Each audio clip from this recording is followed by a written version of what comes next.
In the last videos, we introduced the concept of particles as being different gases of the system.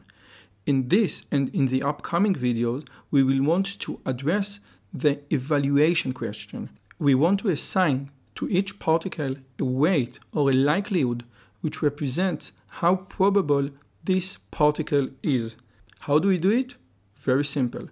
We just compute how consistent each particle is with the measurements and observations we get from the robot's sensors. So, in this video, we will focus on the measurements and observations, and in the next video, we will focus on the evaluation function. If you remember, we are in a classical localization problem, which means that the map is already given. This is not a SLAM problem, which means simultaneous localization and mapping. Now, there are several ways to describe a map. You can do it either by grid map or landmark. And we have already covered the difference between those two in previous chapters. I will explain the observations using landmarks because they are very easy and intuitive to explain. Now again, this is our world, this is our robot, and the robot can move inside the world. From here to here, and from here to here. Very simple. All we want to do is to get the XY value of the robot. What do we have? We have three landmarks. Let's call them LM1, LM2, and LM3. LM stands for landmark. You can think of them as Wi-Fi beacons or RFID beacons, okay? So there is a function that approximates the distance between the robot and the Wi-Fi router using the signal strength. You get the signal strength from your Wi-Fi and you can evaluate the distance between you and the router. So I can have three distances. Let's call them D1, D2, and D3. Bear in mind, if those three distances are absolutely accurate, you can compute with precision the exact position of the robot.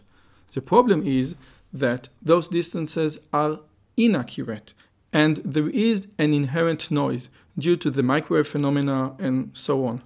But nevertheless, when you get the D1, it's just an approximation of the true distance between the robot and LM1. When you get D2, it's just an approximation between the robot and landmark 2.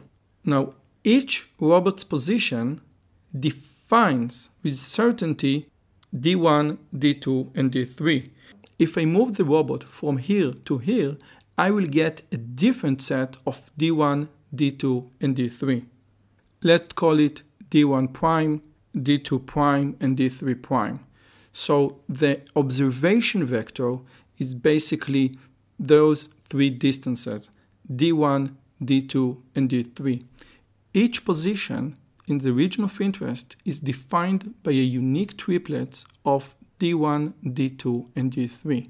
And this is basically the sense function. This is what I'm getting from the sensors. So I can write that the sense function Z equals what? D1, D2, and D3. Let's say that I have 5 landmarks, it will be D1 to D5. There are other kinds of different measurements and observations you can get from the sensors, but this one is very easy to understand. And again, and this is very important to remember, the distance that we are getting is a rough approximation of the real distance. If we knew the exact distance, we wouldn't have needed a particle filter. We could compute with precision the exact true position of the robot.